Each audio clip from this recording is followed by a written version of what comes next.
Bonjour, je suis Guillaume, bienvenue sur ma chaîne La Chambre en Art de Goupil pour une nouvelle vidéo dont j'ai eu l'idée en regardant cette vidéo de Lucas Officiel. Donc j'ai pas vraiment trop d'avis là-dessus parce que mon test au final a montré qu'on avait tous les deux plus ou moins raison, mais je dirais que j'ai plus raison dans un sens qu'on va voir dans cette vidéo. Et en fait, le postulat, c'était de dire que la C80, par rapport aux autres caméras qu'il avait testées, avait du shifting en couleur. Je dirais que c'est juste qu'il est plus évident, mais sous une seule condition dont je vais te parler dans cette vidéo.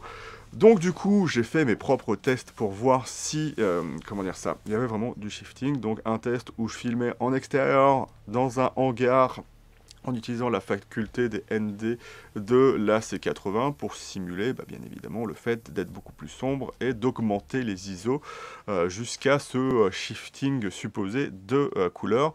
Et pour aussi montrer techniquement s'il y avait vraiment ce shifting de couleur, et je me suis mis ici en intérieur, j'ai pris une charte de couleur, je me suis fait comme d'habitude mon profil lutte parce que je testais aussi ce distingon 28 mm f2.1 de Zeiss CP2. Et du coup, avec encore une fois les ND, j'ai fait plusieurs fois la même exposition en changeant les ISO pour voir vraiment s'il y avait un shifting de couleur. Et du coup, les résultats sont plutôt intéressants parce que ça confirme aussi que les bases sont bien établies parce que quand je teste, en fait, c'est mon 28 mm sur le R5 Mark II qui a des problèmes. Mais du coup, ce que ça a montré, c'est que déjà les bases sont correctes, à savoir que lorsque je regarde la waveform et le vector scope, suivant que je me place sur certaines bases, en fait, augmenter l'exposition de manière équivalente, sur des ISO qui sont aussi éloignés en diaph de la base, ils ont la même waveform et le même vector scope. Et donc voilà, ce qui est assez marrant du coup avec les couleurs de la C80, et c'est une des seules caméras qui fait ça, c'est qu'elle est très stable. Voilà, elle est méga stable, genre je m'attendais pas à avoir un résultat aussi évident que au final mon profil allait ne pas changer en fonction des ISO que j'allais utiliser. Voilà, c'est toujours exactement, le même vector scope avec des points qui vont changer légèrement, mais c'est plus ma position, et s'il y a un problème, c'est plus vis-à-vis de là où j'ai calé les couleurs, plutôt qu'autre chose. Donc ça, c'est vraiment une bonne surprise au final.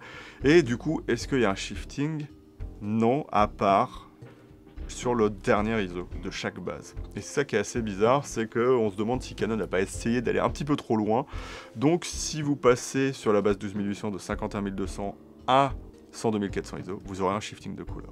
Genre, la caméra deviendra une espèce de vert un petit peu turquoise dans certaines couleurs, le gris notamment. Enfin, voilà, peut-être turquoise parce que c'est gris, mais voilà, on note, comme tu peux le voir ici, un shifting de couleur, et ce sera pareil sur la base 3200 lorsqu'on est à 51200 ISO, et probablement sur la fin des ISO de la base 800, parce que je ne suis pas allé jusque là, parce que je n'avais pas besoin, puisque j'avais montré que ce shifting arrive. Donc le conseil, c'est de bien évidemment pas utiliser ça, mais généralement vous n'allez pas utiliser cet ISO là, parce qu'il est de toute façon pas utilisable, parce qu'il est beaucoup trop bruisé.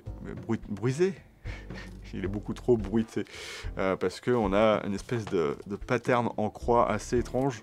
Je crois que c'est typique à Canon, peut-être pas, mais c'est assez étrange, et c'était de toute façon inutilisable. Après, jusqu'à 51200 ISO, lorsque vous êtes sur la base 12800, c'est vraiment très bien. Il faudra juste utiliser un denoiser, parce que ici j'ai fait le test en RAW et je vous ai laissé le bruit tel quel pour qu'il n'y ait pas de changement quelconque. Et c'est vraiment le même profil tout le temps, donc là il faudra me faire confiance de ce côté là. Donc voilà, je suis surpris très positivement de la C80, parce qu'il y a toujours des doutes sur est-ce que c'est une vraie triple base, mais si vous le savez pas, vous prenez une Burano ou une Venice, le second ISO natif, il a quand même plus de bruit que l'ISO de base, le premier ISO de base, donc il n'y a jamais à ma connaissance, à part de très très rares caméras, des bases ISO parfaites. Ici, on aura une parité dans les couleurs et la façon d'exposer sur chaque base, qui montre que c'est vraiment des bases, comment dire, différenciées, bien calculées pour marcher. Donc ces zones différentes de capteurs recalculées pour ce reset à une base ISO différente. Et donc c'est vraiment très très cool. En fait, en faisant ce test, j'avais peur et en fait, je suis sorti un petit peu rassuré au final parce que en fait, si je doutais aussi, c'est que je n'utilise jamais les ISO max. J'ai toujours appris ça en photo. En vidéo, c'est pareil. Je ne veux pas m'amuser toujours à aller à l'ISO maximale. Et ayant eu la 7S3, je sais ce que ça donne aussi lorsqu'on utilise ça. Et puis voilà. Juste pour finir. Donc je vous l'ai déjà dit dans une autre vidéo, donc je vous mettrai aussi la vidéo des bases ISO de la C80 ici.